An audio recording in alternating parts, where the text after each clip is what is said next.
I'm trying to like get some light, but I can't. My lighting situation is just awful. So we're just gonna kind of talk here for a second because I also saw something that I did want to like reply to. So I saw that Dr. Umar made it was like a response video to all the things going on with Tyler Perry, and I keep seeing these throwback clips of Diddy doing black excellence things. And here's why I want to put all of this together. It's almost like a retrospective, but not even a retrospective, because I feel like I've been saying this for so long and nobody has been listening. Well, you guys have been listening, and thank you, because you're great and I feel like you get it. But everyone else does it. Not everyone else, because like the black woman community is small. At least the ones of us who are present online, we're small. We're like small but mighty, because we're like always right. And that's important.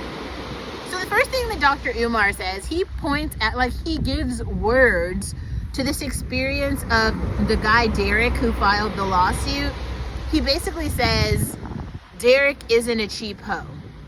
He was basically like, Derek would have gone on to just be in a relationship with Tyler Perry if Tyler Perry would have just given him the thing. So he completely acknowledges that, one, Tyler Perry is super gay. Like, every straight man knows this, and I feel like every straight woman as well. No man who is like super comfortable in his masculinity is like purposefully dressing up as a woman in every video, and then y'all are buying it. This is like some weird urban crack mob shit. Like, I don't know. Medea has never made sense to me, so I just like tuned out. But there are whole communities, hundreds of millions of people who live like that. And if that's you, I'm not gonna shame you. Like, those people exist, and they need to have movies in space, on the internet, in the world, in everywhere. That just ain't us. If it ain't clear, we don't represent that shit. Okay, so let's go. Okay, so that's that. I'll link that video in the description box if you want to see it. This is going to be short. You should watch it for yourself. He makes a bunch of good points.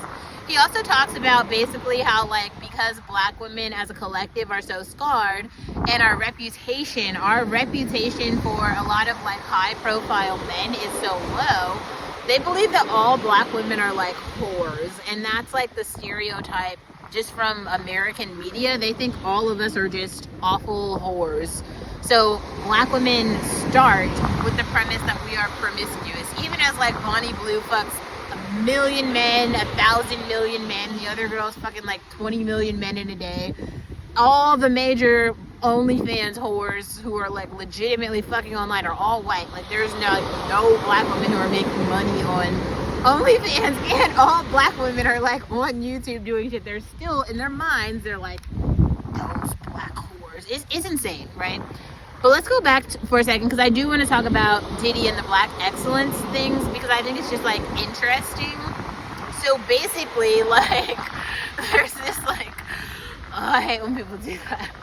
There's this like video that comes back, and it's Diddy and Jay-Z talking about black excellence. It's a moment in time that's so good, because you see who else is in the video. You see like I saw Jaden stood out. It's like all the rich black people. I saw 2 Chainz, Rick Ross. I actually just watched a documentary about a rapper, what's his face, the one from Morocco, French Montana. French Montana is obviously there. His story is also very interesting. It's on Vlad TV as a whole story, a background story. I do want to talk about that, but I won't talk about that right now. Maybe I'll make another short video about it. And then there's another video that came out that was like Diddy's daughters walking out of the courtroom and then being really like crying, right? Because I think they kind of know that he's gonna get some time. And it's like wild, because like, what did they think before? Like, everyone who was kind of on the side of like all this time, they've been watching all this awful shit happen, and they were like, yeah, but like nothing's gonna happen. Like he's not gonna get prosecuted. Like, are you stupid?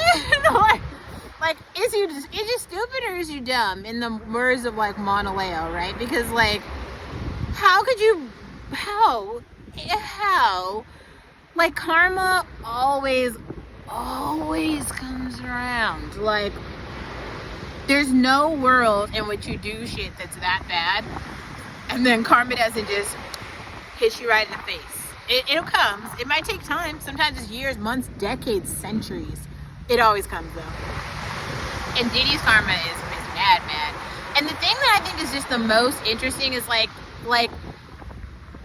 imagine how Cassie's mother must feel right now. I don't know, is she still alive? If Cassie's parents are alive, imagine how they must feel having to listen publicly to all the shit that their daughter was going through behind the scenes. Like, Cassie's a daughter too. Cassie's also a mother.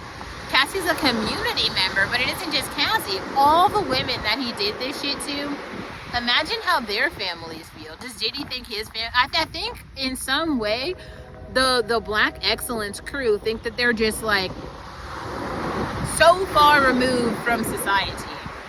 What I'm trying to do with this channel specifically in my commentary is like remind you that you too are a member. If you're living in America, you're a member of like American society, and that matters. It matters because like we just have like laws here, and we have like there's like what is it, like social rule kind of, where there's like politically correct things to do, but then there's also like laws, right? So there's things that like when people do certain things, like they get jailed for it. Like you can't rape people. But then there's other shit where, I mean, I think that Cassie does have to be held accountable because she was like consenting to some of the behavior, and that's important. Just something to think about. Like, think about it for yourself, and I wonder like what you guys really think. Like, because it's not black and white. I think there's a lot of people at fault, but also a lot of people who are kind of going to have to be held accountable that for a long time haven't been. That's real.